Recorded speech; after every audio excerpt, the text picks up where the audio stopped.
topic today is about online writing and editing opportunities.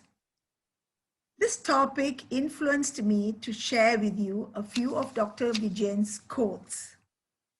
Time does not permit me to expand on the quotes. I will repeat it slowly so that if you want to jot it down, if you wish to write it down, you can. The first quote that caught my attention was, "The type of person you are is usually reflected in your business." I repeat, the type of person you are is usually reflected in your business. Quote number 2. To improve your business, first improve yourself. To improve your business, first improve yourself. And the third one, a quote unquote, job titles don't matter. Everyone is in sales. It's the only way we stay in business.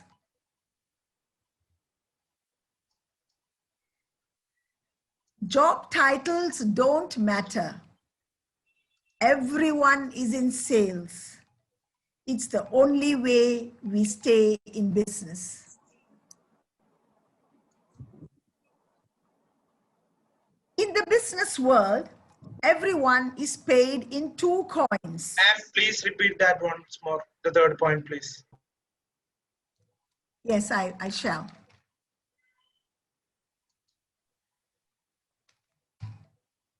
Job titles don't matter. Job titles don't matter. Everyone is in sales. It's the only way we stay in business.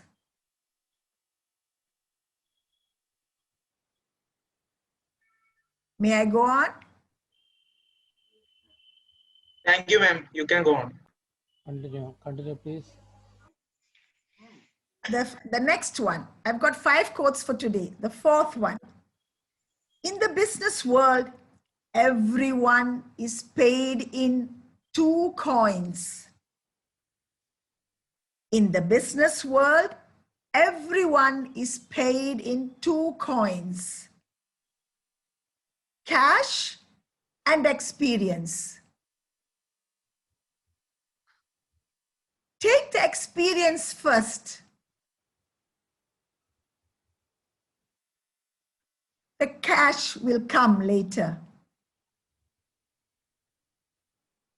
Take the experience first. The cash will come later. And finally, the 5th one for this evening is, the only person you are destined to become is the person you decide to be. I've just selected these 5 for this evening. I hope you enjoyed it as much as I did. Now, let's go on. This evening, I'm introducing Mrs. Kavita Prashant. Mrs. Kavita is a qualified computer professional. She's a qualified computer professional interested in IT-related works and affiliate marketing. She's based in Bangalore, a very efficient and focused person. Today, her presentation is about online opportunities for those blessed with literary skills. Good evening, Kavita. On to you. Namaste. Om Asato Ma Satgamaya Tamaso Ma Jyotirgamaya मृत्योर्मा अमृतं गमय। ഓം ശാന്തി ശാന്തി ശാന്തി. അജ്ഞാനമാകുന്ന ഇരുട്ടിൽ നിന്ന് ജ്ഞാനമാകുന്ന വെളിച്ചത്തിലേക്ക് എന്നെ നയിച്ച എൻ്റെ എല്ലാ ഗുരുനാഥന്മാരെയും മനസ്സിൽ സ്മരിച്ചുകൊണ്ട് ഞാൻ തുടങ്ങട്ടെ. നമസ്കാരം. താങ്ക് യു ഫരിദ മാം, എന്നെ ഇവിടെ അവതരിപ്പിച്ചതിന് എൻ്റെ ഹൃദയം നിറഞ്ഞ നന്ദി. നമുക്കെല്ലാവർക്കും അറിയാം, നമ്മളിവിടെ ഗ്യാദർ ചെയ്തിരിക്കുന്നത് ഒരു ടോക്കിന് വേണ്ടിയിട്ടാണ്. പക്ഷെ എന്റെ ടോപ്പിക്കിലേക്ക് കടക്കുന്നതിന് മുമ്പ് ഞാൻ എല്ലാവരോടുമായി ഒന്ന് ചോദിക്കട്ടെ. ഇന്ന് ഒക്ടോബർ 8-ാം തീയതി. നിങ്ങൾക്ക് ആർക്കെങ്കിലും ഇന്നത്തെ ദിവസത്തിന്റെ പ്രത്യേകത അറിയാമോ? ഉണ്ടെങ്കിൽ നിങ്ങളെ ചാറ്റിലൊന്ന് ഇടാമോ?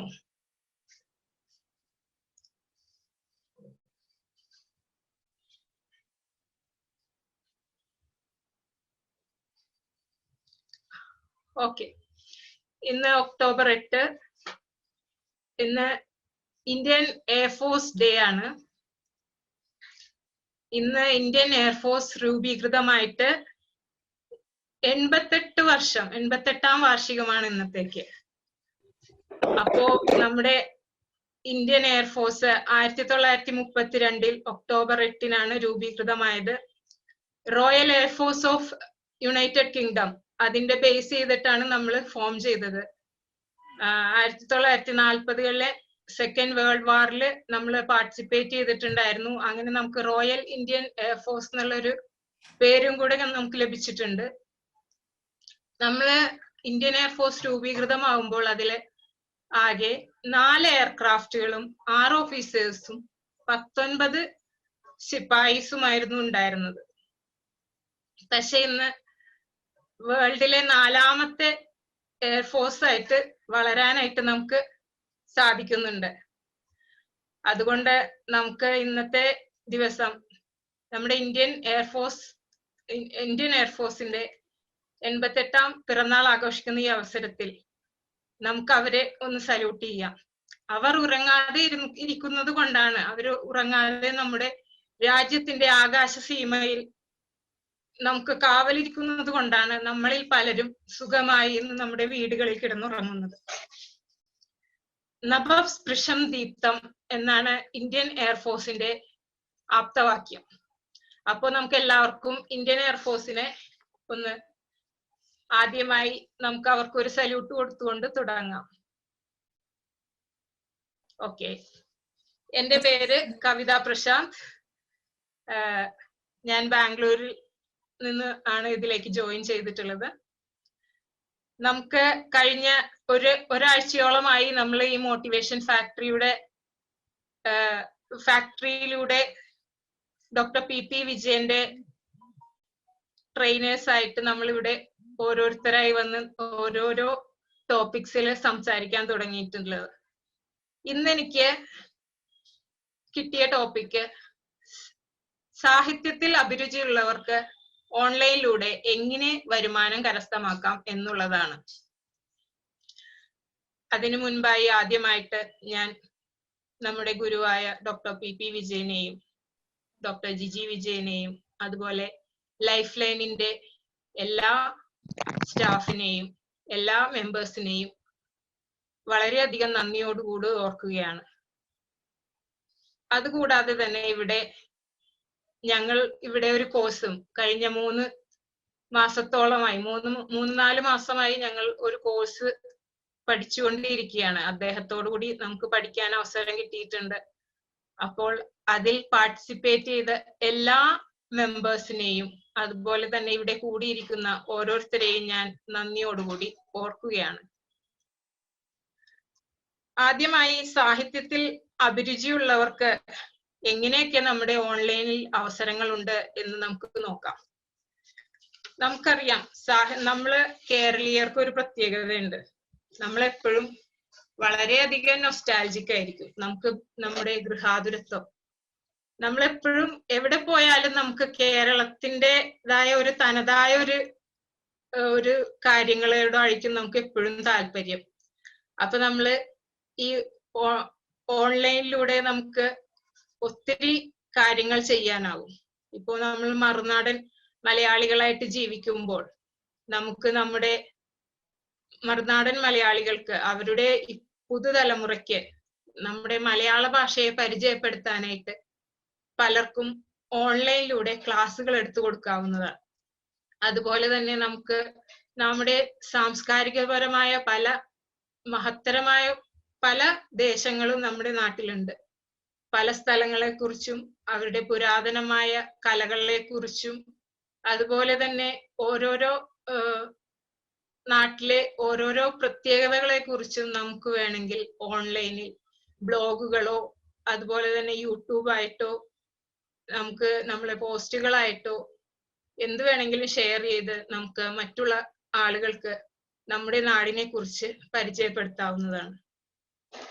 ഈ ക്രിയേറ്റീവ് റൈറ്റിംഗ് എന്ന് പറഞ്ഞ ഈ മേഖലയിലേക്ക് നമ്മൾ ഇറങ്ങിത്തിരിക്കുമ്പോൾ നമ്മൾ ഓർത്തിരിക്കേണ്ട പല കാര്യങ്ങളുണ്ട്. ഒന്ന്,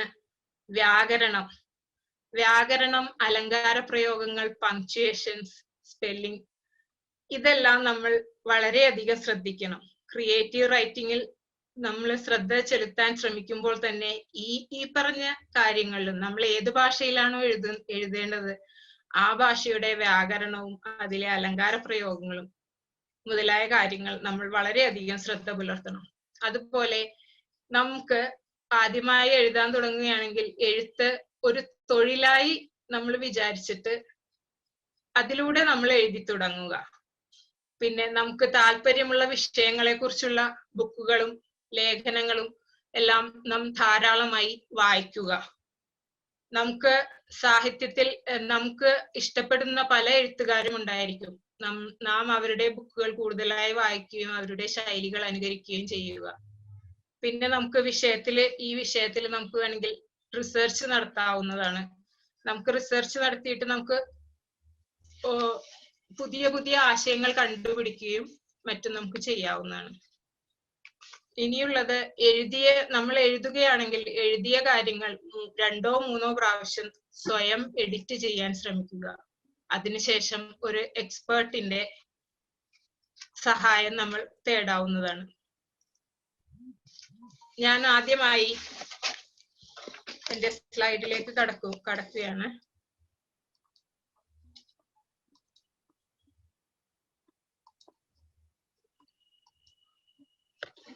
എന്റെ ഇന്നത്തെ വിഷയം സാഹിത്യത്തിൽ അഭിരുചിയുള്ളവർക്ക് ഓൺലൈൻ അവസരങ്ങൾ. നമുക്കറിയാം നമ്മുടെ ഡോക്ടർ PP വിജയന്റെ ഹോം സ്റ്റഡി കിറ്റ് എന്നൊരു പുസ്തക സമാഹാരമുണ്ട്. അതിലെ 6 ബുക്സും അതിന് CD-കളുമാണ് അടങ്ങിയിരിക്കുന്നത്.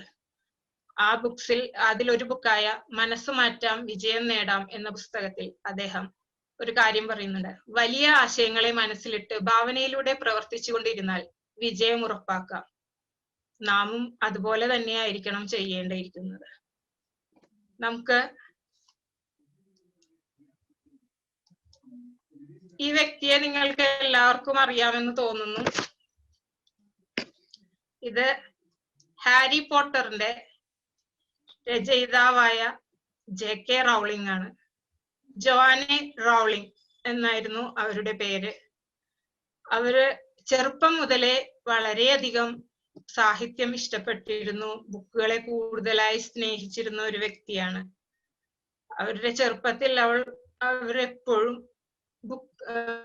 പുസ്തകം വായനയിലാണ് അവർ കൂടുതൽ സമയം ചെലവഴിച്ചിരുന്നത്.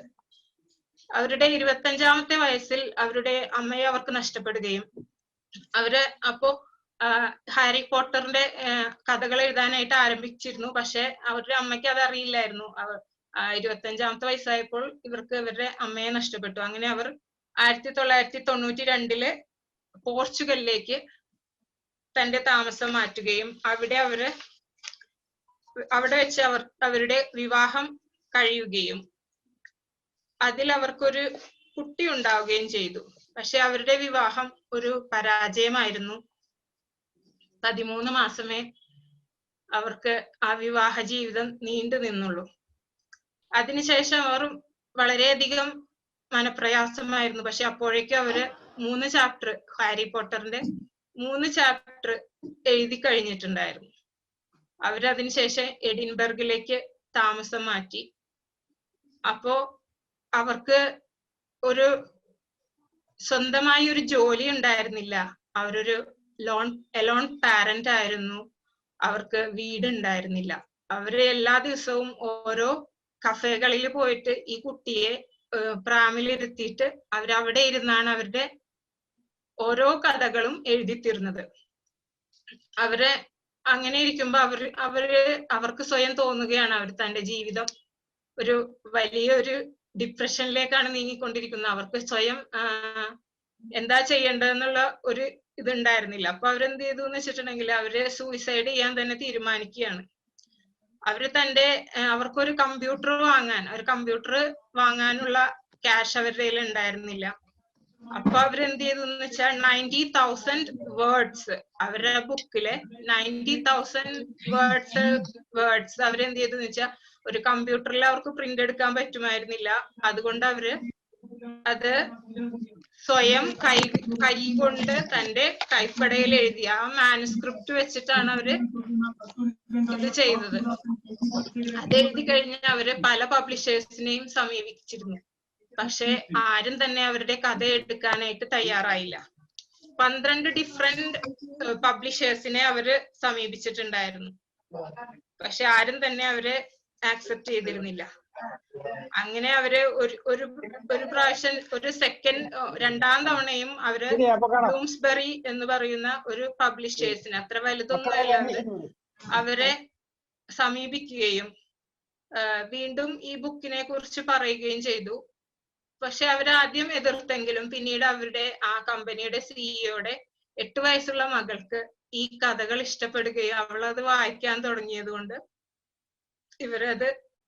ഇവർക്കത് പബ്ലിഷ് ചെയ്യാൻ പറ്റി. ഇപ്പോൾ അവര് ഈ ഹാരി പോട്ടറിന്റെ 450 മില്യൺ കോപ്പികളാണ് ഇപ്പോ വിറ്റഴിഞ്ഞുകൊണ്ടിരുന്നത്. അപ്പൊ നമുക്കറിയാം എന്തൊരു ട്രാൻസ്ഫോർമേഷൻ ആണ് അവർക്ക് സംഭവിച്ചതെന്ന് നമുക്ക് എല്ലാവർക്കും മനസ്സിലായി. അവര് 2011 $1 ബില്യൺ അവർക്ക് സമ്പാദിക്കാനായി. അങ്ങനെ ഇതൊന്നും പെട്ടെന്ന് ഒരു രാത്രി കൊണ്ട് ഒരു രാത്രി ഉറങ്ങി വെളുത്തപ്പോൾ സംഭവിച്ചതല്ല. അവരൊത്തിരി കഷ്ടപ്പാട് സഹിച്ചതിന് ശേഷമാണ് ഇങ്ങനെ ഒരു ഇതുണ്ടായത്. ഇപ്പോ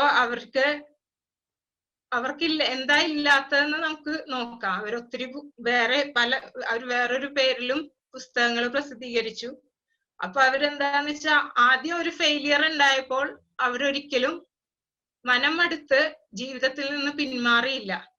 അവർക്ക് അതൊരു ഇൻസ്പിറേഷനായി ഉൾക്കൊണ്ട് അവര് കൂടുതൽ ശക്തി ആർജിച്ചു, കരുത്താർജിച്ചു. അങ്ങനെ നമ്മളും വിചാരിക്കാം, നമ്മളും ഒരു ദിവസം ഒരു വലിയ റെക്കോർഡൊക്കെ ബ്രേക്ക് ചെയ്യുന്ന എഴുത്തുകാരോ കവികളോ ആരെങ്കിലും ഒക്കെ ആയി തീരും എന്ന് നമ്മളും വിചാരിച്ചുകൊണ്ട് നമുക്കും പറ്റും, ഇതൊക്കെ നമുക്കും ചെയ്യാൻ പറ്റും എന്ന് വിചാരിച്ചുകൊണ്ട് നമ്മൾ എഴുതി തുടങ്ങുക. അതാണ് എനിക്കിത് തുടങ്ങുന്നതിന് മുമ്പ് നിങ്ങളോട് അപേക്ഷിക്കാനുള്ളത്. ഓക്കെ, ഇനി നമ്മൾ ഓൺലൈനിലായിട്ട് എഴുതാൻ തുടങ്ങുമ്പോൾ നമുക്ക് ആവശ്യമുള്ള കുറച്ച് റൈറ്റിംഗ് ആപ്സ് ആണ് നമ്മളിവിടെ കാണുന്നത്. ഓൺലൈൻ റൈറ്റിംഗ് ആപ്സ്, അതിൽ കുറച്ച് മാത്രമേ ഞാനിവിടെ കാണിക്കുന്നുള്ളൂ. grammarly.com, evernote.com, docs.google.com, drafting.com. പിന്നെ നമുക്ക് ബ്ലോഗ് ചെയ്യാനാണെങ്കിൽ അതിനാവശ്യമുള്ളതാണ് medium.com, wordpress.com. പിന്നെ നമുക്ക് എഴുതുമ്പോൾ തന്നെ ഡിസ്ട്രാക്ഷൻ ഇല്ലാതെ എഴുതാനായിട്ടുള്ള ചില കാര്യങ്ങളുണ്ട്. അതാണ് Microsoft Word, write room, IA writer, Grammarly native apps for Mac and Windows. ഇതിലെ ഫസ്റ്റ് 2 മാക്കിന് വേണ്ടിയിട്ടുള്ളതാണ്. IA റൈറ്ററും മൊബൈലിനും ഡെസ്ക്ടോപ്പിനും ഒരേപോലെ യൂസ് ചെയ്യാവുന്നതാണ്. ഞാനിവിടെ പറയാൻ പോകുന്നത് copy writing, freelance writer, editing, press release, ghost writing, proof reading, interactive writing, translation, blogging, transcription, public relations writing, resume cover letter, digital transformation and social media. അപ്പൊ നമുക്ക് കോപ്പി റൈറ്റിംഗിലേക്ക് പോവാം. കോപ്പി റൈറ്റിംഗ് എന്താണെന്ന് നമുക്ക് എല്ലാവർക്കും അറിയാം.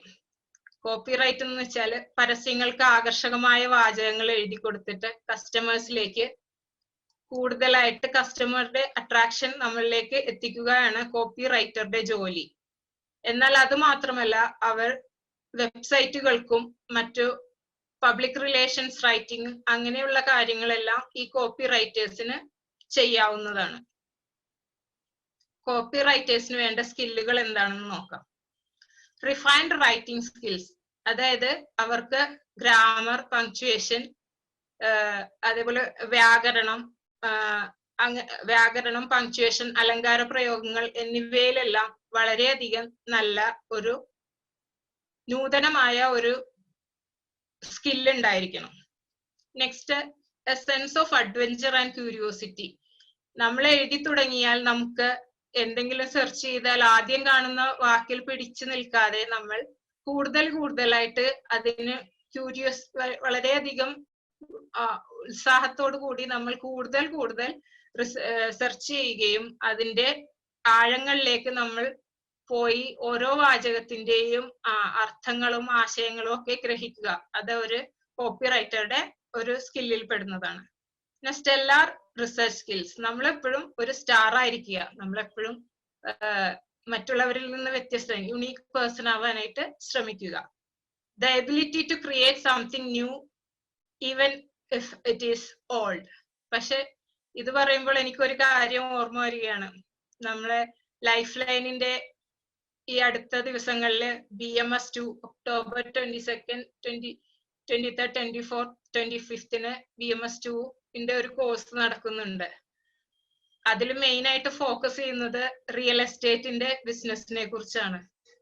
അതിൽ നമ്മുടെ ഗുരുവായ ഡോക്ടർ PP വിജയൻ പറയുന്നത് ഒരു കാര്യമുണ്ട്. നമുക്ക് റിയൽ എസ്റ്റേറ്റ് ബിസിനസ്സിന് ഇറങ്ങുമ്പോൾ നമ്മള് ആ ഒരു സ്ഥലം, ഏത് സ്ഥലമാണോ നമ്മൾ ഇത് വിൽപ്പനയ്ക്കായി തീരുമാനിക്കുന്നത്, ആ സ്ഥലത്തെ നമ്മൾ വളരെയധികം ഭംഗിയോടുകൂടി ഒരു ബ്രൈഡിനെ, ഒരു ബ്യൂട്ടീഷ്യനെ എങ്ങനെയാണോ മേക്ക് ഓവർ ചെയ്യുന്നത്, അതുപോലെ ആ പഴയ ഒരു അത്രയ്ക്ക് അട്രാക്റ്റീവ് അല്ലാത്ത ഒരു സ്ഥലത്തിനെ നമ്മൾ വളരെയധികം ഭംഗിയോടുകൂടി ഒരുക്കി അതിന്റെ വാല്യൂ അഡീഷൻ ചെയ്ത് വിൽക്കുക.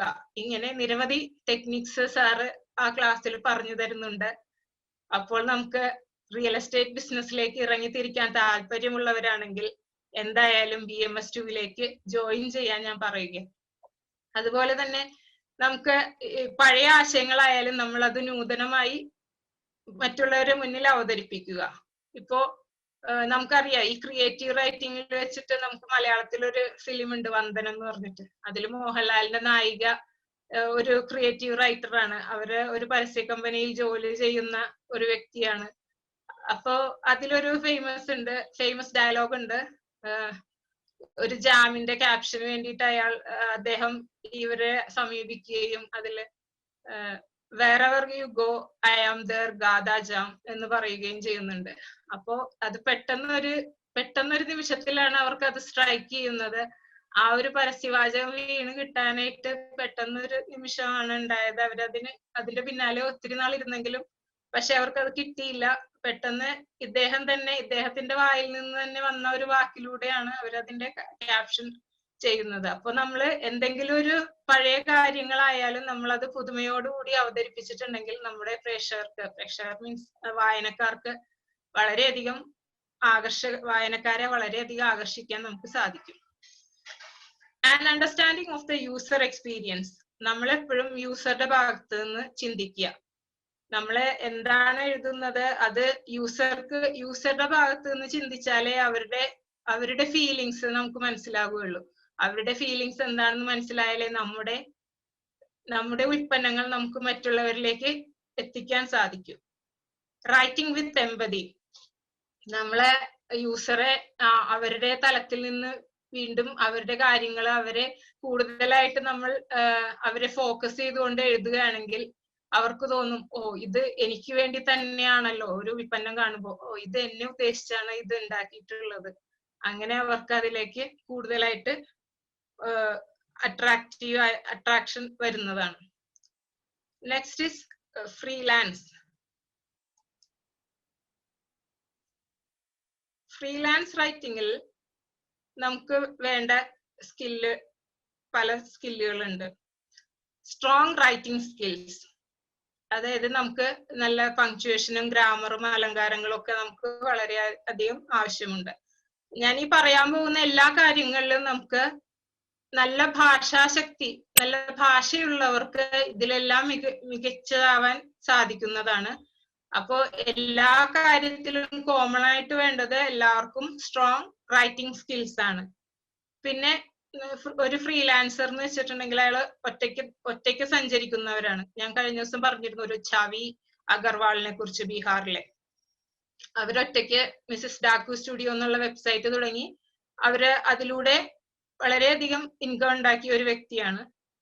അപ്പോ ability to meet deadlines, നമുക്ക് ഫ്രീലാൻസർ ആവുമ്പോ നമുക്ക് അതിന്റെ ഡെഡ് ലൈൻസ്, ഇപ്പൊ നമുക്ക് ഇന്നാണ് ഒരു കോണ്ടന്റ് നമുക്ക് കൊടുക്കേണ്ടതെങ്കിൽ അതിന്റെ ഡെഡ് ലൈൻസ് ഇന്നാണെങ്കിൽ നമ്മൾ അതിന് ഒരു ദിവസം മുന്നേ അത് കംപ്ലീറ്റ് ചെയ്യാൻ നമ്മൾ ശ്രമിക്കുക.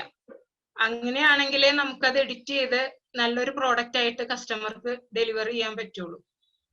Next is ability to fly solo. നമ്മൾ ഫ്രീലാൻസർ ആകുമ്പോൾ നമ്മൾ ഒറ്റയ്ക്കായിരിക്കും. അപ്പൊ നമുക്ക് എല്ലാ കാര്യങ്ങളും, മാർക്കറ്റിംഗ്, അതേപോലെ ഫൈനാൻസ്, എല്ലാ കാര്യങ്ങളും നമ്മൾ തന്നെ ഒറ്റയ്ക്ക് ചെയ്യേണ്ടതായി വരും. അങ്ങനെ ചെയ്യാനായിട്ട് നമ്മൾ എപ്പോഴും ശ്രമിച്ചുകൊണ്ടിരിക്കുക. Accept and learn from criticism. നമുക്കറിയാം ഒത്തിരി സ്ഥലത്ത് നമ്മൾ അന്വേഷിച്ചിട്ടുണ്ടെങ്കിൽ നമുക്ക് കിട്ടില്ല.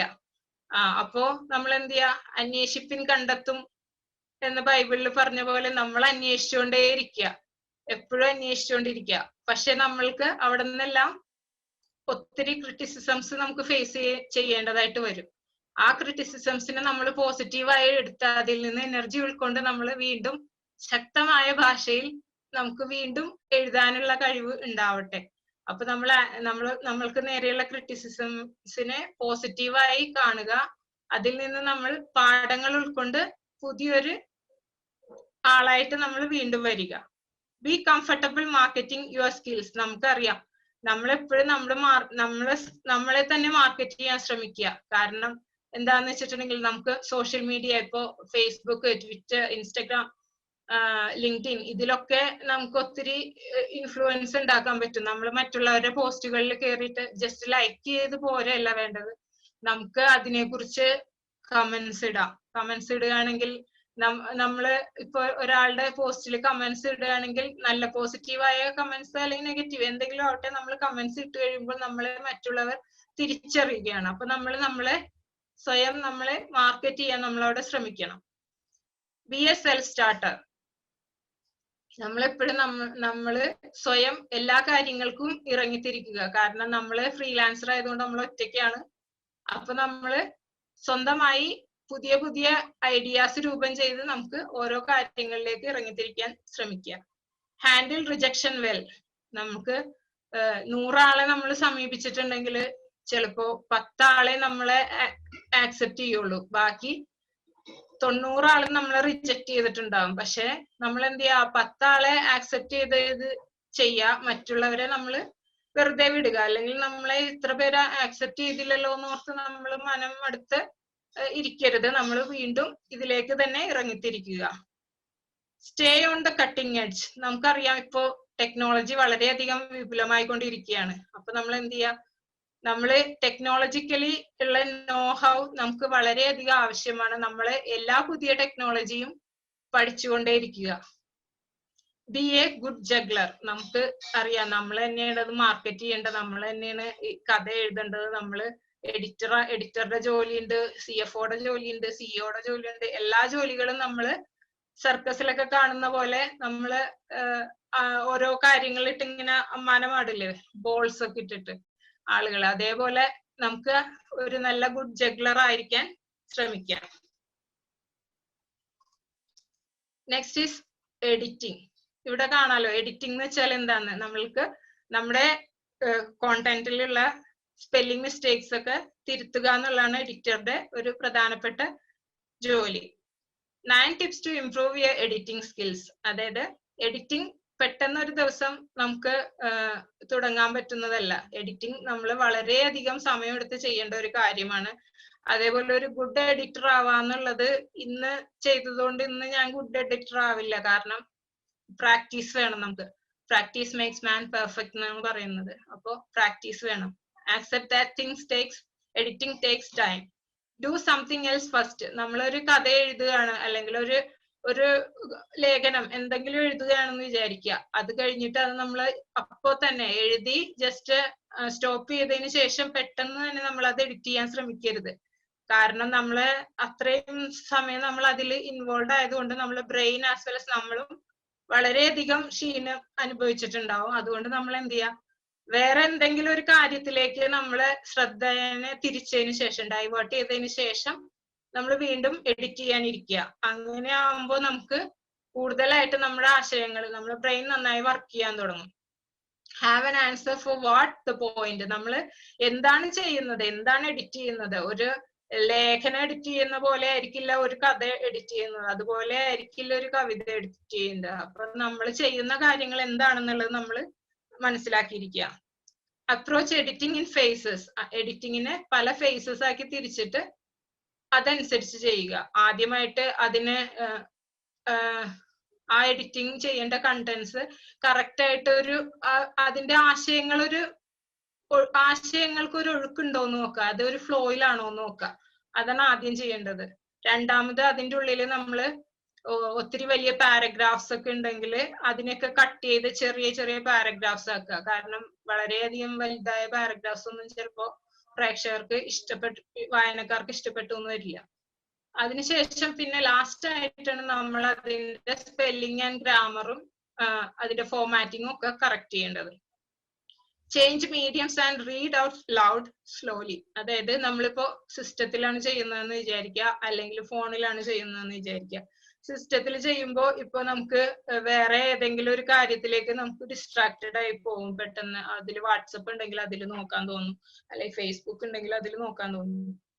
അപ്പൊ നമ്മൾ എന്ത് ചെയ്യാ, നമ്മളെ മീഡിയം ചേഞ്ച് ചെയ്യാ. നമ്മളത് ഹാർഡ് കോപ്പി ആക്കുക, പ്രിന്റ് ഔട്ട് എടുത്തിട്ട് അതില് വായിച്ച് നമ്മള് കുറച്ചൊന്ന് ഉറക്കെ വായിക്കുക. അന്നേരം വായിക്കുമ്പോ തന്നെ നമുക്ക് നമ്മുടെ മനസ്സിലേക്ക് ആ ആശയങ്ങൾ കയറുകയാണ്.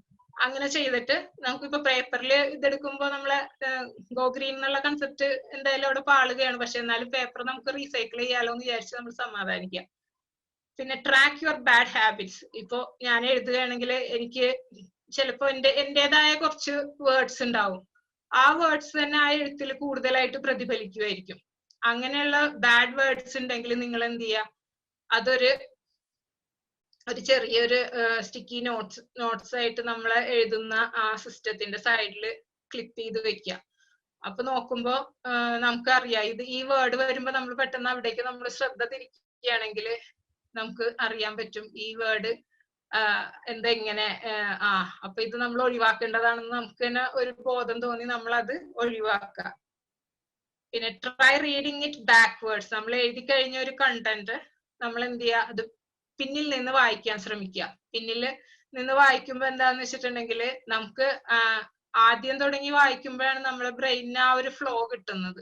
പക്ഷെ പിന്നിൽ നിന്ന് വായിക്കുമ്പോ ബ്രെയിനിന് ആ ഒരു ഫ്ലോ ഉണ്ടാവില്ല. അതുകൊണ്ട് നമ്മൾ എന്ത് ചെയ്യുക, ബാക്കിൽ നിന്ന് വായിക്കുമ്പോ നമ്മളെ ബ്രെയിൻ അതൊരു പുതിയ ആശയമാണെന്ന് വിചാരിച്ച് സ്വീകരിക്കും. അപ്പൊ തന്നെ നമുക്ക് അതിന്റെ ആ ഒരു ഒഴുക്കുണ്ടോ, ആശയങ്ങൾ തമ്മിൽ പൊരുത്തപ്പെടുന്നുണ്ടോ എന്നുള്ളത് നോക്കാം. പിന്നെ improve your command on English. ഇംഗ്ലീഷിലുള്ള നമ്മുടെ പ്രാഗൽഭ്യം വളരെയധികം കൂട്ടുക. കാരണം നമുക്ക് നമ്മുടെ അറിവ് വളരെയധികം ഇംഗ്ലീഷിൽ നിന്ന് ഇവിടെ പറഞ്ഞിട്ടുണ്ടെങ്കിലും നമുക്കറിയാം അത് ഇംഗ്ലീഷ് അല്ല, ഏത് ഭാഷയിൽ വേണമെങ്കിലും നമുക്ക് എഴുതാം. അത് നമ്മൾ പെട്ടെന്ന് തന്നെ കൂട്ടുക. പിന്നെ forgive your self. Forgive your self എന്ന് വെച്ചാൽ നമ്മളെപ്പോഴും വളരെയധികം മടിയന്മാരാണ്. കാരണം ഒരു കാര്യം എഴുതി കഴിഞ്ഞാൽ വീണ്ടും അതെടുത്ത് വായിക്കാനായിട്ട് നമുക്ക് തീരെ താല്പര്യമില്ലാത്ത വ്യക്തികളാണ്. അപ്പൊ നമ്മൾ എന്ത് ചെയ്യാം, അപ്പൊ എഡിറ്റിങ്ങിനായിട്ട് പലരും സമയം കണ്ടെത്താറില്ല.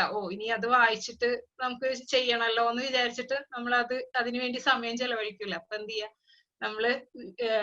നമ്മളോട് തന്നെ ഒന്ന് ക്ഷമിച്ചിട്ട് വീണ്ടും വായിച്ച് അതിലെ തെറ്റുകൾ 2-3 പ്രാവശ്യം നമ്മൾ തന്നെ അതില് വായിച്ചിട്ട് അതിലെ തെറ്റുകൾ തിരുത്തുക. അതിനുശേഷം നമ്മൾ എക്സ്പേർട്ട് ആയിട്ടുള്ള ഒരു എഡിറ്ററുടെ കയ്യിൽ കൊടുത്തിട്ട് അത് എഡിറ്റ് ചെയ്യാം. Next is blogging. ബ്ലോഗിങ് എല്ലാവർക്കും അറിയാം.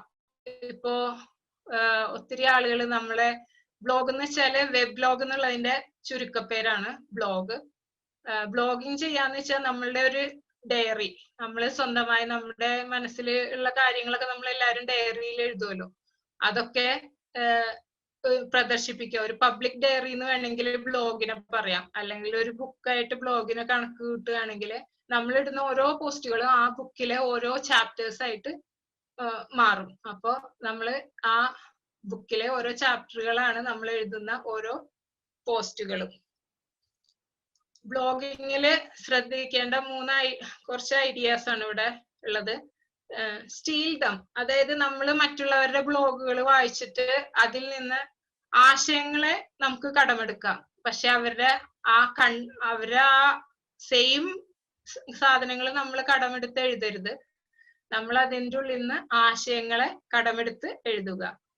പിന്നെ നമുക്ക് ചെയ്യാൻ പറ്റുന്നതാണ് ബുക്ക് റിവ്യൂസ്. ഇപ്പൊ നമുക്കറിയാം, നമ്മളെ വിജയൻ സാറിന്റെ ഒക്കെ ഒത്തിരി ബുക്സ് ഉണ്ട്. അതിനെ കുറിച്ചൊക്കെ വേണമെങ്കിൽ നമുക്ക് ബുക്ക് റിവ്യൂസ് ഒക്കെ എഴുതാൻ പറ്റും.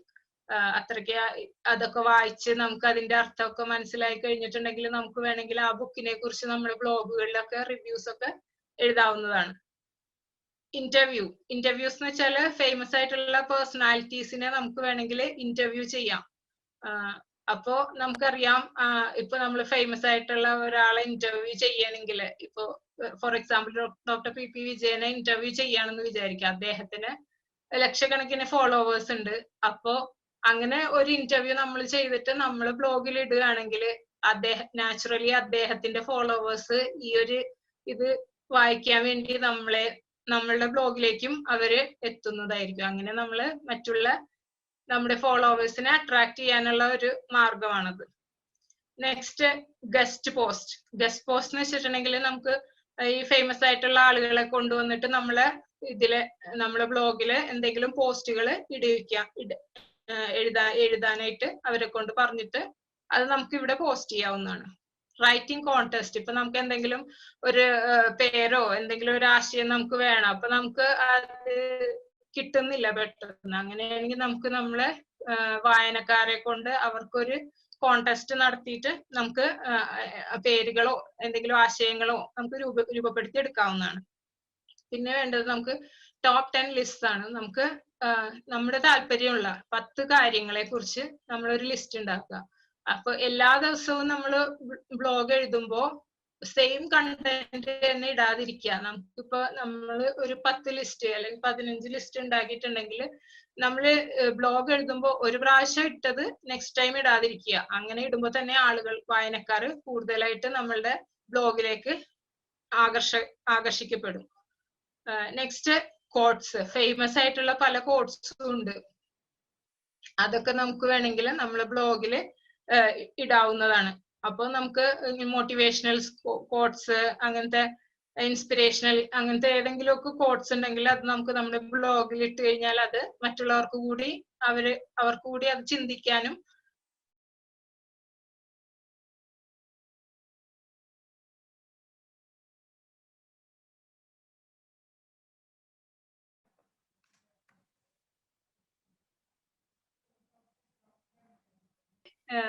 പറയാവുന്നതാണ്. വായനക്കാരോട് പരിചയപ്പെടുത്താവുന്നതാണ്.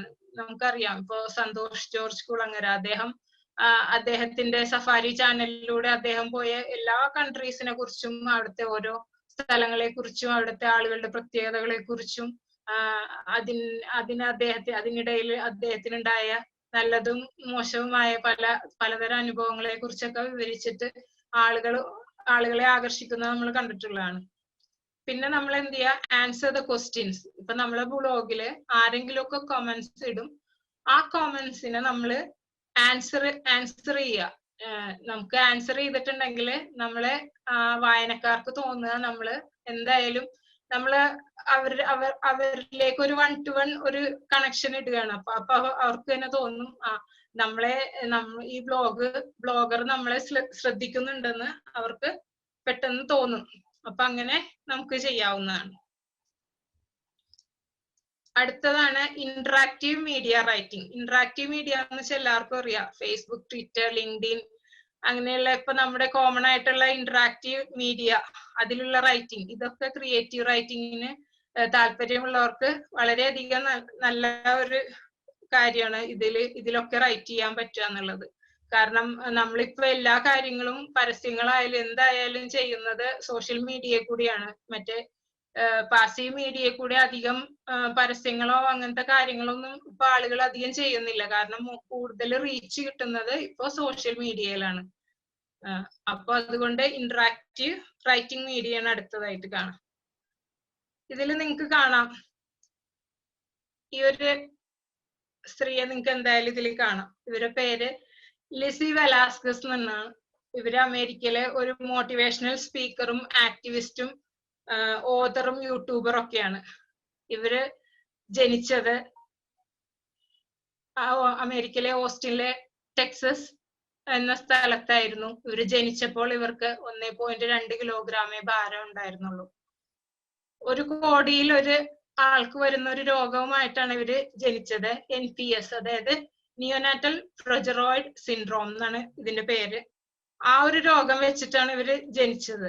അത് എങ്ങനെയാന്ന് വെച്ചിട്ടുണ്ടെങ്കിൽ ഇവരുടെ ശരീരത്തിലെ ഫാറ്റ്, കൊഴുപ്പ് അടിയുകയില്ല. 0% ഫാറ്റ് ആയിരിക്കും ഇവർക്ക്. അപ്പൊ ഈ കുട്ടി ജനിച്ചപ്പോ തന്നെ അവരുടെ അച്ഛനും അമ്മയോടും ഡോക്ടേഴ്സ് പറഞ്ഞു, ഈ കുട്ടി ഇനി ജീവിക്കുമെന്ന് സംശയമാണ്. ഇവര് ജീവിച്ചാലും ഒന്നും തന്നെ ഇവരിൽ നിന്ന് കിട്ടില്ല. കാരണം ഇവർക്ക് നടക്കാൻ പറ്റുമോ, ഇവരെന്താവുന്നൊന്നും നമുക്ക് അറിയാൻ പറ്റില്ല എന്ന് പറഞ്ഞു. അപ്പോ അവരുടെ അച്ഛനും അമ്മ എന്ത് പറഞ്ഞു എന്ന് വെച്ചാല്, വേണ്ട, കുഴപ്പമില്ല, ഞങ്ങള് ഈ കുട്ടിയെ കൊണ്ട് ഞങ്ങളുടെ വീട്ടിൽ പോവാന്ന് പറഞ്ഞു. അങ്ങനെ അവര് ഈ കുട്ടിയെ കൊണ്ട് അവരുടെ വീട്ടിൽ പോയി. 5 വയസ്സ് വരെ ഇവര് നല്ലതായിട്ട് വളർത്തി. കാരണം എന്താന്ന് വെച്ചിട്ടുണ്ടെങ്കിൽ ഇവർക്ക് ഈ ബേബീസിന് ഇടുന്ന ആ ചെറിയ ഉടുപ്പുകൾ പോലും ഇവർക്ക് പാകാവില്ല. കാരണം അവര് അത്രയ്ക്ക് ചെറുതാണ്. നമ്മളെ ബാർബി ഡോൾസിനൊക്കെ ഇടിയിപ്പിക്കുന്ന പോലത്തെ അത്രയും ചെറിയ ഡോൾസിന് പറ്റിയ ഡ്രസ്സസ് ആണ് ഇവർക്ക് ഇടിയിപ്പിച്ച് കൊണ്ടിരുന്നത്. 5 വയസ്സ് വരെ അച്ഛനും അമ്മയും ഇവരുടെ ഡിഫക്ട്സ് അറിയിക്കാതെ വളർത്തി. ഒരു നോർമൽ കുട്ടിയെ പോലെ വളരെയധികം കെയർ കൊടുത്ത് വളർത്തി. അതിനുശേഷം 5 വയസ്സ് കഴിഞ്ഞപ്പോൾ അവര് കിൻഡർ ഗാർഡനിൽ പോയി. അന്നേരം അവർക്ക് അവിടെ ചെന്നപ്പോഴാണ് അവർക്ക് തന്റെ ആ ഒരു ഇത് മനസ്സിലായത്. തനിക്ക് ഒരു വൈകൃതമുണ്ട് എന്നുള്ളത് അവർക്ക് അന്നേരമാണ് മനസ്സിലായത്. അപ്പൊ അവരെന്ത് ചെയ്തു എന്ന് വെച്ചിട്ടുണ്ടെങ്കിൽ, അവര് വിചാരിച്ചു ഒരു ചെറിയ കുട്ടി ഉണ്ടായിരുന്നു, ഒരു പെൺകുട്ടി. ആ കുട്ടിയുടെ അടുത്ത് ചെന്നപ്പോ ആ കുട്ടി ആകെ പേടിച്ച് മാറി നിന്നു.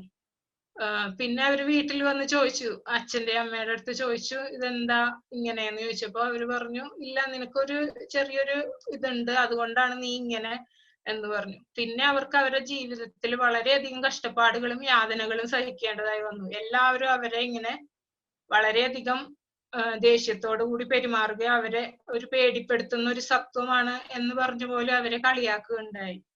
അങ്ങനെ അവരൊരു 16 വയസ്സായപ്പോൾ ഒരു ദിവസം അവര് സ്കൂളിൽ നിന്ന് വന്ന് യൂട്യൂബ് കാണുകയായിരുന്നു. അപ്പോൾ പെട്ടെന്ന് അവർക്ക് ഒരു ഹെഡിങ് കണ്ടപ്പോൾ,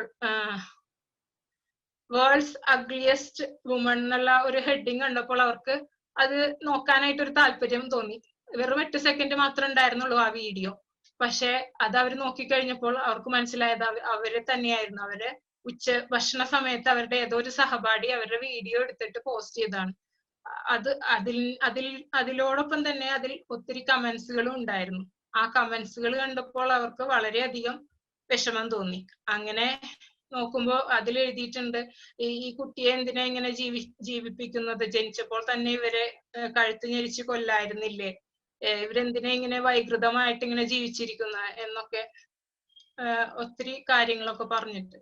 പക്ഷെ അന്ന് അവര് ഉറങ്ങിയിട്ടില്ല. കാരണം അവർക്ക് അത്രയ്ക്ക് വിഷമായി. അപ്പൊ അവരെന്താന്ന് വെച്ചിട്ടുണ്ടെങ്കിൽ അവരും ഇതേപോലെ സൂയിസൈഡ് ചെയ്യാനായിട്ട് ചിന്തിച്ചു തുടങ്ങി. പക്ഷെ അവരുടെ പാരന്റ്സ് എന്ന് വെച്ചാല് വളരെയധികം മോട്ടിവേറ്റഡ് ആയിരുന്നു. ഈ കുട്ടിയെ വളരെയധികം മോട്ടിവേറ്റ് ചെയ്യുന്ന പാരന്റ്സ് ആയിരുന്നു. അങ്ങനെ അവര് അപ്പൊ തന്നെ ഒരു തീരുമാനം എടുത്തു, എന്നാൽ ഞാൻ ഇനി വേൾഡ്സ് അഗ്ലിയസ്റ്റ് വുമൺ എന്നുള്ള ആ ഒരു പേരിലൂടെ തന്നെ ഞാനൊരു യൂട്യൂബ് ചാനൽ തുടങ്ങും. അങ്ങനെ അവരൊരു യൂട്യൂബ് ചാനൽ തുടങ്ങി. അവരിപ്പോ അതിനുശേഷം അവർ ടെക്സസ് യൂണിവേഴ്സിറ്റിയിൽ നിന്ന് കമ്മ്യൂണിക്കേഷനിൽ ബിരുദം എടുത്ത് അവരൊരു മോട്ടിവേഷണൽ സ്പീക്കറാണ്. അവര് 2015 ടെക്സ് ടോക്ക്, അമേരിക്കയിലെ പ്രഗത്ഭ വാഗ്മികൾ അടങ്ങിയ ടെക്സ് ടോക്കിൽ വെച്ചിട്ട് അവരവരുടെ ഒരു ബുക്ക് റിലീസ് ചെയ്തു. ലിസി ബ്യൂട്ടിഫുൾ എന്നായിരുന്നു അതിന്റെ പേര്. The Lizzie Velasquez story, Lizzie beautiful, അങ്ങനെയായിരുന്നു ആ ബുക്കിന്റെ പേര്. അതിനുശേഷം അവർ 3 ബുക്കുകളും കൂടെ പ്രസിദ്ധീകരിച്ചു. ഇന്ന് അവര് വളരെയധികം അറിയപ്പെടുന്ന ഒരു മോട്ടിവേഷണൽ സ്പീക്കറാണ്. $6,000 ആണ് അവരുടെ യൂട്യൂബിൽ നിന്നുള്ള വരുമാനം. അപ്പൊ നമ്മൾ ഇന്ററാക്റ്റീവ് മീഡിയ വഴി നമുക്ക് ഓരോ കാര്യങ്ങളും വളരെയധികം സഹായിക്കുന്നുണ്ട്. ഇന്ററാക്റ്റീവ് മീഡിയ നമ്മളുടെ ബാഹ്യ രൂപത്തിലുള്ള സൗന്ദര്യമല്ല, നമ്മളുടെ ആന്തരികമായ സൗന്ദര്യത്തിലാണ് നമ്മൾ കൂടുതൽ ശ്രദ്ധിക്കേണ്ടത്. നമുക്ക് എഴുതാനുള്ള ഒരു കഴിവുണ്ടെങ്കിൽ നമുക്ക് എവിടെ വേണമെങ്കിലും വിജയിക്കാം. നമ്മൾ ഇന്ററാക്റ്റീവ് ഇതിൽ എഴുതുമ്പോൾ, ഒരു കോണ്ടന്റ് ക്രിയേറ്റർ ആവുമ്പോൾ നമുക്ക് ഒരു 3 കാര്യങ്ങൾ അത്യാവശ്യമായിട്ട് വേണം. എക്സ്പെർട്ടൈസ്, അതായത് നമ്മൾ ഹൈ ക്വാളിറ്റി കോണ്ടന്റ് ഡെലിവർ ചെയ്യാനായിട്ട് എപ്പോഴും പ്രാപ്തരായിരിക്കണം. പിന്നെ അതോറിറ്റി, നമ്മൾ എന്ത് കാര്യം ചെയ്തിട്ടുണ്ടെങ്കിലും അതിന്റെ അതോറിറ്റി നമ്മളായിരിക്കണം. ഒരു സബ്ജക്റ്റിനെ കുറിച്ച് നമുക്ക് അതോറിറ്റേറ്റീവ് ആയിട്ടുള്ള ഒരു അറിവ് വേണം. പിന്നെ നമ്മൾ ട്രസ്റ്റ് വർത്തി ആയിരിക്കണം. ഇതാണ് അതിൽ വേണ്ട ഇത്. പിന്നെ ഇന്ററാക്റ്റീവ് കണ്ടന്റ്, അതിനു വേണ്ടിയിട്ട് നമുക്ക് ഉപയോഗിക്കാവുന്നതാണ് ഇന്ററാക്റ്റീവ് ഇൻഫോഗ്രാഫിക്സ്. നമുക്ക് ഈ സോഷ്യൽ മീഡിയ കൂടെ പരസ്യം ചെയ്യുമ്പോൾ നമ്മൾ കുറെ പാരഗ്രാഫിൽ കുറെ കാര്യങ്ങൾ എഴുതി വെച്ചുകൊണ്ട് നമുക്കൊന്നും ലഭിക്കില്ല. അപ്പൊ നമ്മൾ എന്ത് ചെയ്യുക, ഇൻഫോഗ്രാഫിക്സ്, നമ്മൾ ഗ്രാഫിക്കൽ പിക്ചോറിയൽ റെപ്രസെന്റേഷൻ ആണെങ്കിൽ നമുക്ക് കൂടുതലായിട്ട് മനസ്സിലാവും. അതേപോലെ interactive video, polls and surveys, നമുക്ക് മറ്റുള്ളവരുടെ നിന്ന് അഭിപ്രായം നേടാനായിട്ട് പോൾസ്, സർവേസ് ഒക്കെ നടത്താൻ പറ്റും. പിന്നെ കാൽക്കുലേറ്റേഴ്സ്, നമ്മൾ ഓരോ ആളുകളോട് കാൽക്കുലേറ്റേഴ്സ് എന്ന് വെച്ചാൽ നമ്മള് ROI കാൽക്കുലേറ്റർ ഉണ്ടല്ലോ, റിട്ടേൺ ഓൺ ഇൻവെസ്റ്റ്മെന്റ്, നമ്മൾ ആളുകളോട് ചോദിക്കുക, ഓരോ ക്വസ്റ്റ്യൻസ് ചോദിച്ചിട്ട് അതിന്റെ ആൻസർ കിട്ടാൻ ശ്രമിക്കുക. ആളുകൾക്ക് ഇപ്പൊ നമ്മൾക്ക് ഒരു ഗ്രൂപ്പ് ഉണ്ട്, അതിലേക്ക് ആളുകളെ അഡ്മിറ്റ് ചെയ്യണമെങ്കിൽ അവരെ നമുക്ക് അസസ് ചെയ്യാൻ ചില ക്വസ്റ്റ്യൻസ് ഒക്കെ നമുക്ക് അവരോട് ചോദിക്കാം. പിന്നെ നമുക്ക് നമ്മുടെ കസ്റ്റമേഴ്സിന് interactive E books and white papers ഒക്കെ റീഡ് ചെയ്യാൻ അവർക്ക് അത് പ്രൊവൈഡ് ചെയ്യാൻ കൊടുക്കാം. അതേപോലെ ഇന്ററാക്റ്റീവ് ഇമെയിൽസ് എന്ന് വെച്ചാൽ 1-to-1 കോൺടാക്ട് ആണ്. അപ്പൊ നമ്മുടെ കസ്റ്റമേഴ്സിന് 1-to-1 ആയിട്ട് കോൺടാക്ട് ചെയ്യണമെങ്കിൽ നമുക്ക് ഇന്ററാക്റ്റീവ് ഇമെയിൽസ് ചെയ്യാൻ പറ്റും. Next is ghost writing. Ghost writing എന്ന് വെച്ചിട്ടുണ്ടെങ്കിൽ സ്വന്തം ഐഡന്റിറ്റി വെളിപ്പെടുത്താതെ മറ്റുള്ളവർക്ക് വേണ്ടി എഴുതി കൊടുക്കുക എന്നാണ് ഗോസ്റ്റ് റൈറ്റിംഗ് എന്ന് പറയുന്നത്.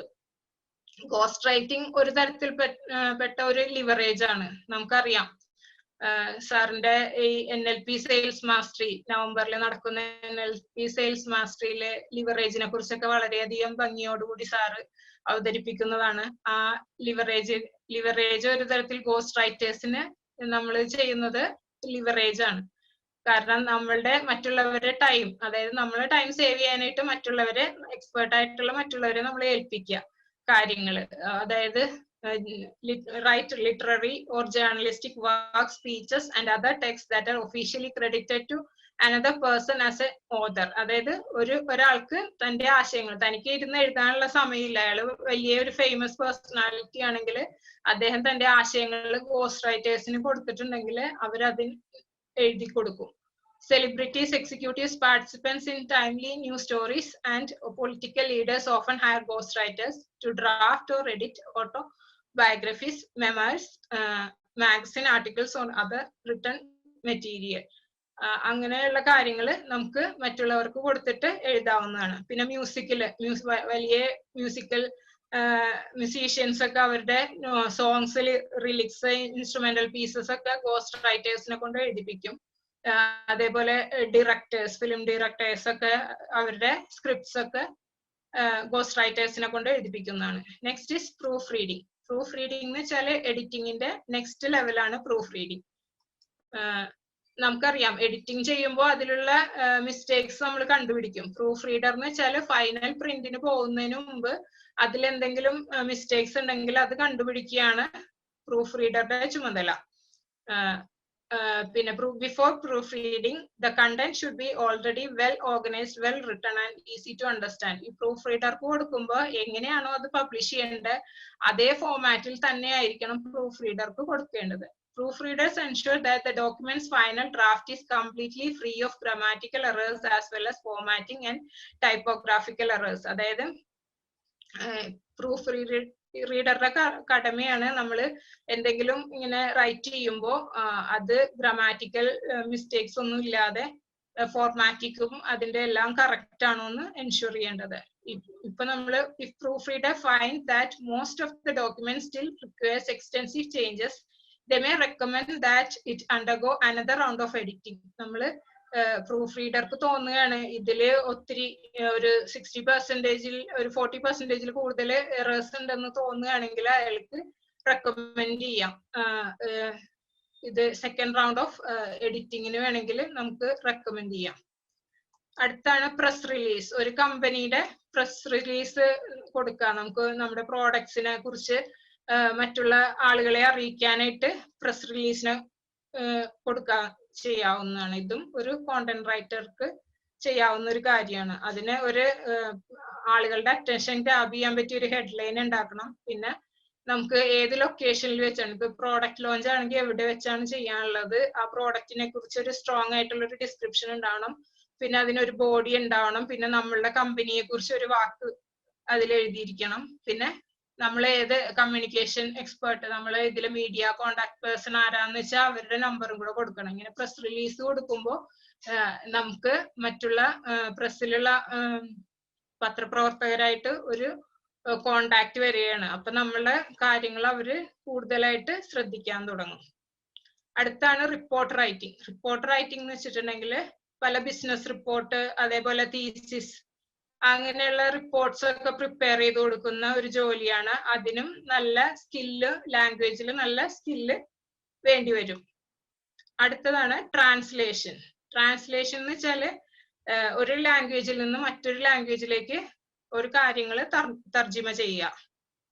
അപ്പൊ അയാൾക്ക് ഗുഡ് ലാംഗ്വേജിനെ കുറിച്ച് വളരെയധികം നല്ലൊരു നോളജ് വേണം, നല്ല പ്രോസസ് ആയിരിക്കണം. അയാൾക്ക് ആ ചെയ്യുന്ന ഏത് ലാംഗ്വേജിൽ നിന്നാണോ വിവർത്തനം ചെയ്യേണ്ടത് അവിടുത്തെ കൾച്ചറൽ അവയർനെസ് ഉണ്ടായിരിക്കണം. പിന്നെ അയാൾ എപ്പോഴും ഒരു ജിജ്ഞാസു ആയിരിക്കണം. പിന്നെ നല്ല റൈറ്റിംഗ് സ്കിൽ ഉണ്ടാവണം, റിസർച്ച് ചെയ്യാനുള്ള കഴിവ് വേണം, ഓർഗനൈസേഷൻ ആൻഡ് മോട്ടിവേഷൻ സ്കിൽസ് ഒക്കെ വേണം. സൗണ്ട് ട്രാൻസ്ലേഷൻ ജഡ്ജ്മെന്റ്, നമ്മൾ ട്രാൻസ്ലേറ്റ് ചെയ്ത കാര്യങ്ങൾ നന്നായി ജഡ്ജ് ചെയ്യാനായിട്ട് അറിഞ്ഞിരിക്കണം. പ്രൊഫഷണൽ പ്രൈഡ് ഉണ്ടാവണം. ഡിപ്പെൻഡബിലിറ്റി, അഡാപ്റ്റബിലിറ്റി ആൻഡ് ഇന്റഗ്രിറ്റി അതും ഉണ്ടാവണം. അറ്റൻഷൻ ടു ഡീറ്റെയിൽ, നമ്മൾ ഓരോ ഡീറ്റെയിലും വളരെയധികം ശ്രദ്ധിക്കണം. അയാൾക്ക് മികച്ച ഒരു IT സ്കിൽസും വേണം. അടുത്തതാണ് ട്രാൻസ്ക്രിപ്ഷൻ. ട്രാൻസ്ക്രിപ്ഷൻ എന്ന് പറഞ്ഞിട്ടുണ്ടെങ്കിൽ നമുക്കറിയാം ഒരു സ്പീച്ചിനെ, അതായത് സൗണ്ടിനെ വേർഡ് ഫോർമാറ്റിലേക്ക്, ടെക്സ്റ്റ് ഫോർമാറ്റിലേക്ക് കൺവേർട്ട് ചെയ്യുന്നതാണ് ട്രാൻസ്ക്രിപ്ഷൻ എന്ന് പറഞ്ഞിട്ടുണ്ടെങ്കിൽ. ട്രാൻസ്ക്രിപ്ഷൻ സർവീസ് ബിസിനസ് ട്രാൻസ്ക്രിപ്ഷൻ ഉണ്ട്, ലീഗൽ ഉണ്ട്, മെഡിക്കൽ പർപ്പസിലൊക്കെ ട്രാൻസ്ക്രിപ്ഷൻ വളരെയധികം യൂസ്ഫുൾ ആണ്. ഇന്റർവ്യൂ ട്രാൻസ്ക്രിപ്ഷൻ, ഇപ്പൊ ഫേമസ് പേഴ്സണാലിറ്റീസിനൊക്കെ ഇന്റർവ്യൂ ചെയ്തിട്ടുണ്ടെങ്കിൽ ആ ഇന്റർവ്യൂ ട്രാൻസ്ക്രിപ്ഷൻ നമുക്ക് ആ ഇന്റർവ്യൂസ് നമുക്ക് പെട്ടെന്ന് തന്നെ ട്രാൻസ്ക്രൈബ് ചെയ്യാം. മെഡിക്കൽ ട്രാൻസ്ക്രിപ്ഷൻ എന്ന് വെച്ചിട്ടുണ്ടെങ്കിൽ ഇപ്പൊ ഡോക്ടേഴ്സ് അവരുടെ ഓരോ രോഗികളെ കുറിച്ചുള്ള കാര്യങ്ങളൊക്കെ അവര് പറയുന്നു. അതേപോലെ സർജറീസ് ഒക്കെ നടത്തുമ്പോൾ അതിന്റെ ഡീറ്റെയിൽസ് ഒക്കെ അവര് എക്സ്പ്ലെയിൻ ചെയ്തുകൊണ്ടിരിക്കും. അങ്ങനെയുള്ള കാര്യങ്ങളൊക്കെ റിട്ടേൺ കോപ്പി ആക്കി വെക്കുക. പിന്നെ ട്രാൻസ്ക്രിപ്ഷൻ സെക്യൂരിറ്റി. ട്രാൻസ്ക്രിപ്ഷൻ സെക്യൂരിറ്റി എന്ന് വെച്ചാൽ ഈ മെഡിക്കൽ ട്രാൻസ്ക്രിപ്ഷൻ ചെയ്യുന്ന ആൾക്ക് മെഡിക്കൽ ടേംസുമായിട്ട് വളരെയധികം ബന്ധം വേണം. മെഡിക്കൽ ടേംസിനായിട്ട് വളരെയധികം പരിചയമുള്ളവരായിരിക്കണം മെഡിക്കൽ ട്രാൻസ്ക്രിപ്ഷൻ ചെയ്യേണ്ടത്.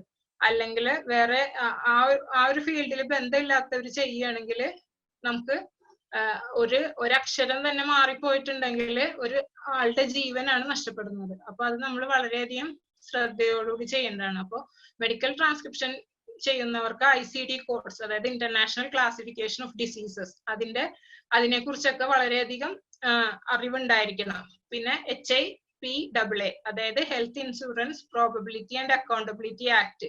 ഈ ആക്ട് അനുസരിച്ച് നമുക്ക് ഒരു രോഗിയുടെ അറിവോ സമ്മതമോ കൂടാതെ അയാളുടെ രോഗത്തിന്റെ വിവരങ്ങൾ, അയാളുടെ രോഗത്തിന്റെ പേഴ്സണൽ വിവരങ്ങളും മറ്റൊരാൾക്ക് ട്രാൻസ്ഫർ ചെയ്യാനായിട്ട് പറ്റില്ല. അപ്പൊ ഇതിന് ഒരു റെസ്ട്രിക്ഷൻ വരുന്നതാണ് ഈ ആക്ട്. ഈ ആക്ട് 1996 ഉണ്ടായത്. ഇത് വെച്ചിട്ട് നമുക്ക് രോഗിയുടെ വിവരങ്ങൾ ട്രാൻസ്ഫർ ചെയ്യണമെങ്കിൽ എന്തായാലും രോഗിയുടെ സമ്മതം വേണ്ടിവരും. പിന്നെ ഓട്ടോമാറ്റിക് ട്രാൻസ്ക്രിപ്ഷൻ ടൂൾസ്, ഇത് കുറച്ച് ടൂൾസ് ആണ്. Trint, Otter, Happy Scribe, Descript, Sonix, Express Scribe and Transcribe Pro. Next is public relations.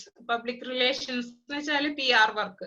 അതായത് നമ്മളെ ഒരു ഫേമിനെ കുറിച്ചുള്ള നമ്മുടെ കമ്പനിയെ കുറിച്ച് മറ്റുള്ള പൊതുജനങ്ങളിലേക്ക് ആവശ്യമായ അറിവുകൾ കൊടുക്കുക എന്നുള്ളതാണ് പബ്ലിക് റിലേഷൻസ് റൈറ്റിംഗിന്റെ ഒരു മെയിൻ ഉദ്ദേശം. ഈ കാണുന്നതൊക്കെയാണ് പബ്ലിസിറ്റി ടൂൾസ്. പ്രസ് അല്ലെങ്കിൽ news releases, fact sheet, feature article, social media messages, blog post, speeches, power point presentation, brochure, media pictures, statements, website messages.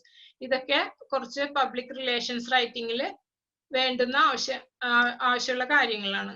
പിന്നെ റെസ്യൂം, കവർ ലെറ്റർ ആണ് അടുത്തത്. റെസ്യൂം, നമ്മളൊരു resume തയ്യാറാക്കുമ്പോൾ ഒരു ജോലിക്ക് വേണ്ടി നമ്മൾ അപേക്ഷിക്കുമ്പോൾ നമ്മൾക്ക് ഏറ്റവും വേണ്ടത് ഒരു റെസ്യൂം ആണ്. റെസ്യൂം എത്രത്തോളം അട്രാക്റ്റീവ് ആക്കുക. റെസ്യൂം, കവർ ലെറ്റർ എന്ന് വെച്ചിട്ടുണ്ടെങ്കിൽ നമ്മുടെ റെസ്യൂമിനെ കുറച്ചുകൂടെ ഓർണമെന്റ് ചെയ്ത് നമ്മളെ അലങ്കരിച്ച് കൊടുക്കുന്ന ഒരു സംഭവമാണ് റെസ്യൂം, കവർ ലെറ്റർ. അതായത് അത് വളരെ കൺസൈസ് ആയിരിക്കണം, വളരെ സ്പെസിഫിക് ആയിരിക്കണം. അതിന് ഒരു ഓപ്പണിംഗ് പാരഗ്രാഫ് വേണം, ബോഡി വേണം, ക്ലോസിംഗ് പാരഗ്രാഫ് വേണം. ഈ opening paragraph, body of the ലെറ്ററിൽ നമുക്ക് ക്വാളിഫിക്കേഷൻ ഉണ്ടെങ്കിൽ നമ്മളെ എക്സ്പീരിയൻസ് അതിൽ ഡിസ്ക്രൈബ് ചെയ്തുകൊണ്ടിരിക്കുക. പിന്നെ ക്ലോസ് ചെയ്യുക. പിന്നെ അത് ക്ലിയർ ആയിരിക്കണം. നമ്മളുടെ എംപ്ലോയർക്ക് ഈ കവർ ലെറ്റർ നോക്കുമ്പോൾ തന്നെ നമ്മളെ കുറിച്ച് ഉള്ള പൂർണ്ണ ഒരു ഡീറ്റെയിൽ കിട്ടണം, പൂർണ്ണമായ ഒരു വിവരം കിട്ടണം. പിന്നെ അത് അയാളെ ഒരു അപ്പീലിംഗ് ആയിരിക്കണം. അയാൾക്ക് കൺവിൻസ് ചെയ്യണം, ഇയാളെ എടുത്തിട്ടുണ്ടെങ്കിൽ കാര്യം ഉണ്ടെന്ന്, നമ്മളെ ഇത്ര എക്സ്പീരിയൻസ് ഉണ്ട്, നമ്മളെ ക്വാളിഫിക്കേഷൻ ഒക്കെ സ്ട്രെസ് ചെയ്ത് കാണിക്കാൻ പറ്റണം. പക്ഷെ അത് വളരെ ചുരുങ്ങിയ ഒരു ഇതായിരിക്കണം. അതാണ് resume, cover letter. Next is digital transformation. Digital transformation എന്ന് വെച്ചാല് എല്ലാവർക്കും അറിയാം എന്താ ഡിജിറ്റൽ ട്രാൻസ്ഫോർമേഷൻ. ഇപ്പോ നമ്മള് ഇവിടെ നടന്നുകൊണ്ടിരിക്കുന്നത് ഒരു ഡിജിറ്റൽ ട്രാൻസ്ഫോർമേഷൻ ആണ്. ഇന്നത്തെ കാലത്ത് വായു, വെള്ളം എന്ന് കൂടാതെ ഡേറ്റ, അതും കൂടെ നമുക്ക് ആവശ്യമാണ് ജീവിച്ചു പോകാനായിട്ട്. കാരണം എല്ലാ ഇതും ഓൺലൈനായി മാറിക്കൊണ്ടിരിക്കുകയാണ്. ഈ ഒരു സിറ്റുവേഷനിൽ നമുക്ക്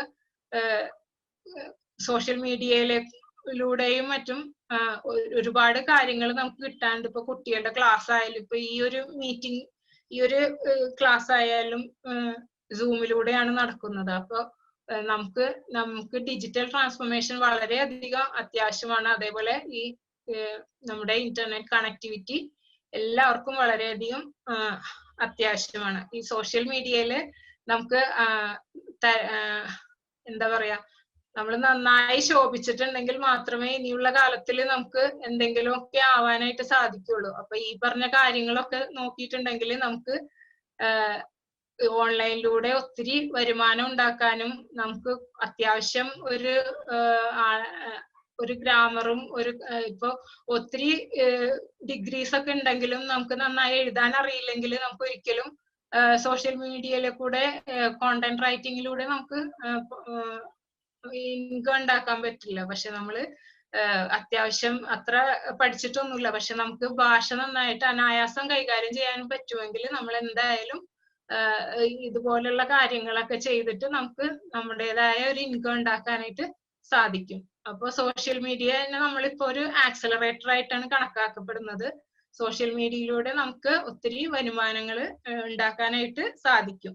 enhance your customer service strategy. നമ്മൾ എങ്ങനെയാണ് കസ്റ്റമറെ കയ്യിലെടുക്കേണ്ടതെന്നുള്ള ആ ഒരു തന്ത്രം മെനയാനായിട്ട് നമ്മൾ നോക്കുക. നമ്മൾ കസ്റ്റമറുടെ ഫീലിങ്സ് എന്താണ്, ഇപ്പൊ അയാളുടെ ഒരു ഫീലിംഗ് എന്നുള്ളത് നോക്കിയിട്ട് അതിലൂടെ നമ്മൾ ഇത് ചെയ്യുകയാണെങ്കിൽ വളരെയധികം നമുക്ക് ശോഭിക്കാവുന്നതാണ്. Boost the credibility of your online brand. നമുക്ക് ഒരു ഓൺലൈൻ ബ്രാൻഡ് ഉണ്ടെങ്കിൽ അതിന്റെ ക്രെഡിബിലിറ്റി നമ്മൾ പ്രൂവ് ചെയ്യുക, ബൂസ്റ്റ് ചെയ്യുക. Humanise your company. നമ്മളെ കമ്പനിയിലുള്ള എംപ്ലോയീസിനെയും കൂടെ നമ്മൾ കൺസിഡർ ചെയ്യാം. പിന്നെ remain agile to competition and market changes. നമ്മൾ മാർക്കറ്റിന് ഉണ്ടാവുന്ന ഓരോ ചേഞ്ചസിനും നമ്മൾ അതിന്റെ ഒപ്പം തന്നെ നീങ്ങുക. Evaluate your sales growth. നമ്മുടെ സെയിൽസ് ഗ്രോത്ത് നമ്മൾ എപ്പോഴും ഇവാലുവേറ്റ് ചെയ്തുകൊണ്ടിരിക്കുക. അപ്പോൾ ഇപ്പൊ വെബ് പേജ് റീഡിങ്, എന്ന് പറയുന്ന ഒരു കൺസെപ്റ്റ് നമ്മള് how users read on web page എന്ന ഒരു വെബ് കോളത്തില് ജേക്കബ് നീൽസൺ പറയുന്നത് വായനക്കാർ വെബ് പേജ് ആകെ ഒന്ന് സ്കാൻ ചെയ്യും, എന്നിട്ട് അവർക്ക് ഇഷ്ടമുള്ള വാക്കുകളും വാക്യഭാഗങ്ങളും കണ്ടുപിടിച്ച് ഒരു ആശയം അവർ രൂപപ്പെടുത്തിയെടുക്കും. അല്ലാതെ അവരത് കൂടുതലായിട്ടൊന്നും അതിൽ പോവില്ല. അയാൾക്ക് അത് ഇഷ്ടപ്പെട്ട മാത്രമേ അയാൾ രണ്ടാമത് ഒരു വട്ടം ആ പേജിലേക്ക് കണ്ണോടിക്കുകയുള്ളൂ. അപ്പൊ നമ്മൾ എന്ത് ചെയ്യുക, നമ്മൾ എഴുതുന്ന വാക്കുകൾ അത്രയും ആളുകളെ അട്രാക്റ്റീവ് ആക്കാനായിട്ട് ശ്രമിക്കുക. ഇതൊക്കെയാണ് എനിക്ക് ഈ ഓൺലൈനിലൂടെ സാഹിത്യാഭിരുചിയുള്ളവർക്ക് വരുമാനം ഉണ്ടാക്കാവുന്ന കാര്യങ്ങൾ. ഇതൊക്കെയാണ് എനിക്കിവിടെ പറയാനുള്ളത്. ഇനി ഇതുവരെ എന്നെ ശ്രവിച്ച എല്ലാവർക്കും എൻ്റെ നമസ്കാരം. പ്രത്യേകിച്ച് ഡോക്ടർ പി പി വിജയനോടും ലൈഫ് ലൈനിനോടും എൻ്റെ വളരെയധികം ഹൃദയംഗമമായ നന്ദി രേഖപ്പെടുത്തിക്കൊള്ളുന്നു. പിന്നെ നമുക്ക് നാളെ വേറൊരു ക്ലാസ്സുമായിട്ട് മിസ്റ്റർ ഷറഫുദ്ദീൻ പുളിഞ്ഞാൽ, അദ്ദേഹം ടൈം ബാങ്കിങ്ങിനെ കുറിച്ചാണ്, വളരെ നല്ല ഒരു സ്പീക്കറാണ് അദ്ദേഹം. സൗദി അറേബ്യയിലെ ദമാമിൽ നിന്നാണ് നമ്മളോട് ഇവിടെ ചേരുന്നത്. അദ്ദേഹത്തിന്റെ ഒരു ക്ലാസ്സും കൂടെ നാളെ ഉണ്ടായിരിക്കും. അപ്പോ ഞാന് നമ്മുടെ ഡോക്ടർ പി പി വിജയന്റെ ഒരു കോട്സ് പറയണേ, യഥാർത്ഥ വിജയം എന്ന് പറയുന്നത് നിങ്ങൾ ജീവിതത്തിൽ നേടിയ സമ്പത്തല്ല, മറ്റുള്ളവരുടെ ജീവിതത്തിൽ ചെയ്ത നന്മകളാണ് നമ്മുടെ യഥാർത്ഥ വിജയം എന്ന് പറയുന്നത്. അദ്ദേഹത്തിന്റെ അൾട്ടിമേറ്റ് വെൽത്ത് പാക്ക് എന്നുള്ള ഒരു 12 ബുക്കുകളുടെ സമാഹാരത്തില് അതിലെ ഒരു 5ാമത്തെ ബുക്കായ പുതിയ മാർക്കറ്റിംഗ് രീതികൾ എന്ന ബുക്കിലൂടെ അദ്ദേഹം ഇത് പറയുന്നുണ്ട്. അപ്പൊ നമ്മള് സമ്പത്ത് നേടുന്നതിനൊപ്പം നമ്മള് മറ്റുള്ളവർക്ക് ചെയ്ത നന്മകൾ ഉണ്ടെങ്കിൽ നമ്മളെ വിജയം ആ നന്മകളിലായിരിക്കട്ടെ. ഇത്രയും പറഞ്ഞുകൊണ്ട് ഞാൻ എൻ്റെ വാക്കുകൾ അവസാനിപ്പിക്കുന്നു. നന്ദി, നമസ്കാരം.